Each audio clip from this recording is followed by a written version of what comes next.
Came to a close last night. The Thunder, they completed the sweep of the Lakers, but that leaves big questions, right, about what comes next for LeBron James. Also, Luka Doncic, he spoke last night. Our Bobby Marks, he's going to be here in just a little bit to explain exactly how the Lakers should be building around him. And the Lakers, they hold exit interviews. They did so just a couple of hours ago. So we're going to hear from Rob Pelinka, his thoughts on LeBron, the offseason. But first, let's hear from the man himself. Here's LeBron James on what's next. I mean, with my future, I don't know, obviously. I mean, obviously we're still fresh from, obviously losing, and I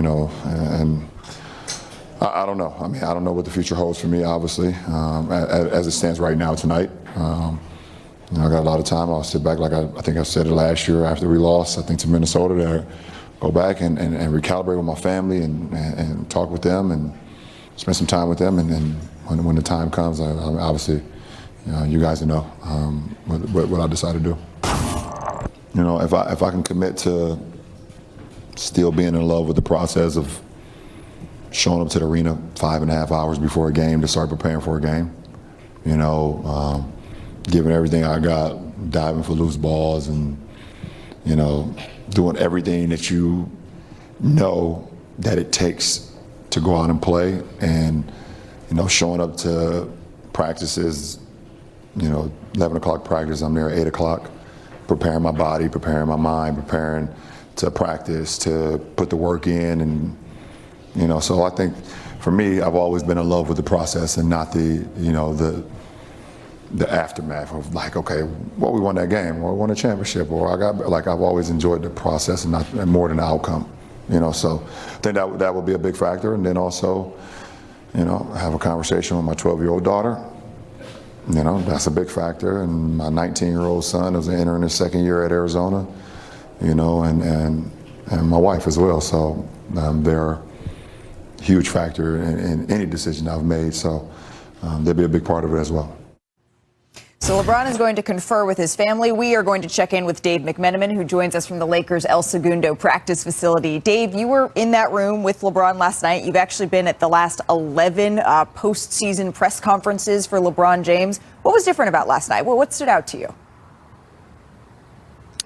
Well, Malika, one of the family members that LeBron didn't mention, that'll be a part of his decision-making process, I'm sure, is his son, his teammate, Bronny James. He's on the Lakers. You'd think, based on the way they were able to play with one another late in the season, have a 10-point run together in a road playoff game against Houston, that may be something that's enticing for him to come back. He really distanced himself from any type of retirement talk yesterday. He didn't want to indulge in that. Now, he made it clear that he still has some time that he needs to take to decompress and step away and figure out exactly what he wants to do. But he was not leaving a breadcrumb trail of retirement talk for us to pick up on. And that was a little bit different, quite frankly, than in the last couple of years. Right. A couple of years ago, it felt like we were having these conversations about could this be it for LeBron James. It doesn't quite feel like the note that we're going out on, but he said he needs a little bit of time, and we're certainly going to give him that. You're out in El Segundo because the Lakers, they're holding their exit interviews today. And we just heard from Rob Pelinka, their general manager, team president. Let's take a listen. In terms of LeBron, we probably haven't seen a player that has honored the game to the extent that he's honored the game. He's given so much to his teammates, to this organization. And the thing we want to do more than anything else is honor him back. And I think the first order of business there is allowing him to spend the time he needs to decide what his next step are. Does he want to play another year in the NBA? And that'll be, as he said to you guys last night, family time, I think time with his inner circle. And we just want to honor that for him. All right, so that's just some of what Rob Pelinka said in his comments here. Dave, you were in the room. What's the most important thing for us to know here? Yeah, Malika, the press conference with Pelinka and J.J. Redick spanned more than 35 minutes, so there's a lot of ground covered, starting with the way the team is already putting the resources that the new ownership group led by Mark Walter to use. One thing, they're going to be adding biomechanic equipment and also recovery equipment to the facility here, consulting with the Dodgers to see what type of stuff they use for their players. They're looking to expand the front office. Rob Pelinka says they're looking to hire 2 assistant general managers, one in charge of pro personnel, another one in charge of analytics and cap data. beyond that, there's a couple other free agents beyond LeBron James that are coming up this summer, namely Austin Reeves, the second longest tenured Laker behind LeBron.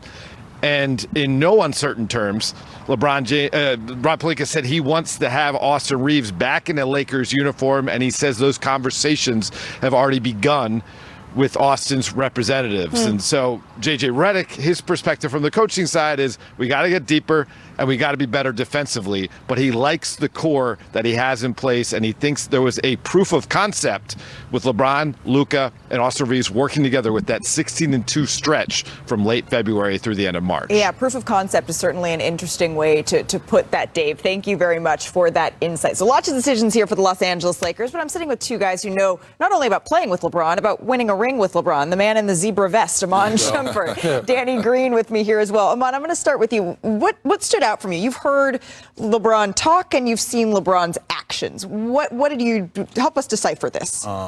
The biggest thing that I took from what he said when he did his post game was he kept talking. Well, he was talking about all the other things, but then he talked about being the third option and it being the first time he did it and being proud of himself that he was the third option, and then being proud of himself and being able to adjust his mindset and conform to the same role that he had to revert back to, which was the number one option.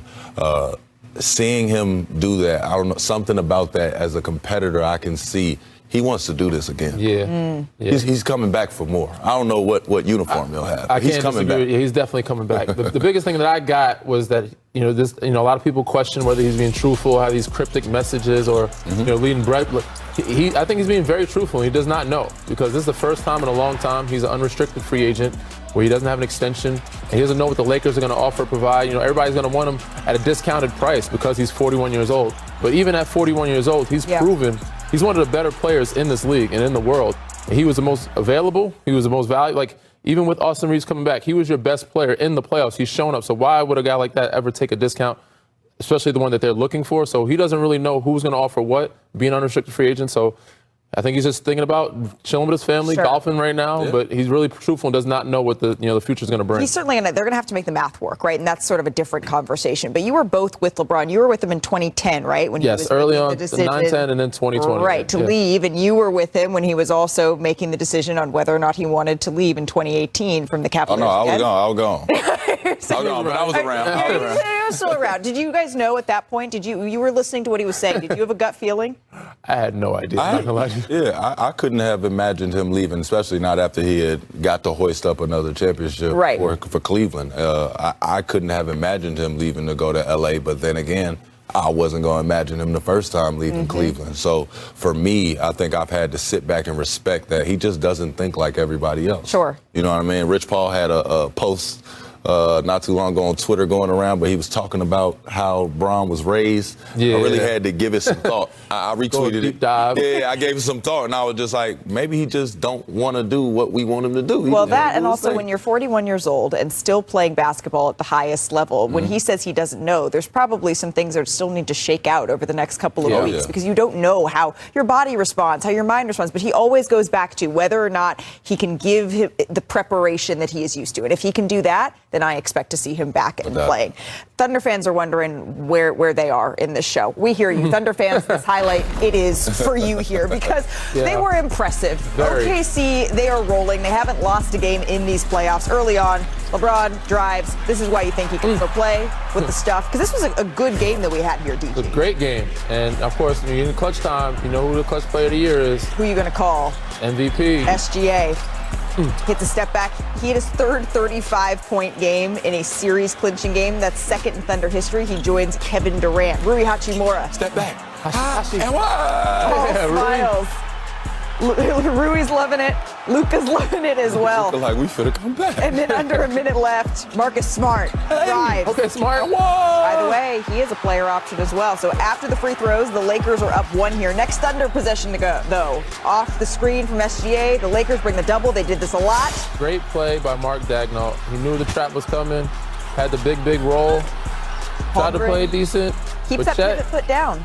He kept it down. He's 7-2, 7-3. Thunder up 1. So the next Lakers possession here on the switch. LeBron, he gets picked up by Alex Caruso here, Danny. Yeah. Yep, familiar buddies. territory. They know just like in practice. One-on-one, baby. At the end of practice, let's see it. Here we go. Working to get inside. This is heavily contested, though. So he goes for the floater. Did you like that shot? I liked it. I thought it was a good look. And AC knows not let him get to that left hand, so you get to the right hand. A little bit more here. So Rui was not on the floor. JJ Redick took a lot of criticism for this because they needed a 3 here. Without a doubt. Maxi Kleber was in, though, to set the screen. I mean, He just didn't. Kleber's hit some big-time shots in his day, but I think he was there for a decoy screen situation. Well, also, this was an incredibly good look. Luka, He got couldn't quite great get it look. to go down. So OKC grabs the rebound, and that'll ice the game. And that is how the Thunder are moving up in the Western Conference Finals once again. Oklahoma City is the 4th defending champion, by the way, to start a postseason with 8 consecutive wins, joining the 2017 Cavaliers, the 2001 Lakers, and the 1989 Lakers. So we promise, Thunder fans, we have a lot more coming for you as these playoffs roll on. But this is the last day for the Lakers. So on that side of things, Luka Doncic, who's never been swept in a series he actually played in, he did speak last night about his absence. If I could be out there, I would be 100%. Everybody in that room knows that. But, you know, it's been really tough. Like I said, this is the best time to play basketball. I was sad not to be able to help my team. So, and looking to the off season, you know, obviously, I'm still doing recovery. So that's the first thing. When you signed your extension last summer, you helped to recruit Marcus and DA. Will you be trying to make sure you recruit LeBron, Austin, DA, and Marcus again this summer? We'll see. Can't tell you nothing. Pretty non-committal there from Luka Doncic with the coy smile. A little reminder here, the Lakers, they actually only have 6 players guaranteed to be under contract next season. Austin Reeves, DeAndre Ayton, Marcus Smart, they all have player options. And that means the Lakers, they could have close to $70 million in cap space next season. So DG, be Bobby Marks for me. What would you do with it? Mr. Marks, I think first priority is to get Austin back and try to get Bron back at what you can. Like, that's the core. And then the next bet is we don't know who's going to opt into their player options. DeAndre Ayton has a player option, Marcus Smart. So DeAndre Ayton's is for $8 million, so I would expect him to opt in, but Marcus Smart's only for like 5.5. I expect him to, he's definitely worth more, but you got to retain Marcus Smart. That's the next move. But in the process, you got to find, DeAndre Ayton had a good season, but you need a big, like, because they didn't have him reliable enough in the playoffs. He's shown some spurts in Houston, but the second series, they needed rebounding. Jackson Hayes played well last night, but I don't know if they trust him to be a starting center for you. So you got to find a way to get some 3-and-D guys around you and a center that can rely on. I would say either a center or a power forward. You know, somebody that can stretch the floor. Exactly, stretch the floor, but also make a play. And I'm talking about make a play in that short roll position, be able to change sides of the floor with the basketball, because sometimes they do get jammed on one side, and Bron and Luka got to throw the cross-court pass for them. But if they can get somebody that can make good decisions in there, that could be good for them. And I also think, I wish Luka, that I could just go back, turn back time, grab Sean Livingston and just throw him in a Laker uniform with you, because a guy like that one picks his spots throughout a game, but knows how to keep the train on the tracks, and as well as be able to hit the gas when it's time to say, hey, our bench could run it up real quick. We'll give you a quick 8-point swing. Now you come back in, you feeling good, you done got your rest. You know what I mean? A little Gatorade, a little water, you'll be all right. Well, I mean, and Rob Pelinka had said that he is proud of what this group has done, but he's not satisfied. And that seems about right for this Los Angeles Lakers season, because you saw glimpses of what this team could be. We'll have much more on the Lakers coming up here on NBA Today. We turn now, though, to some incredibly sad news. Memphis Grizzlies forward Brandon Clark has died. He was one of the Grizzlies' longest tenured players. Clark, he played 7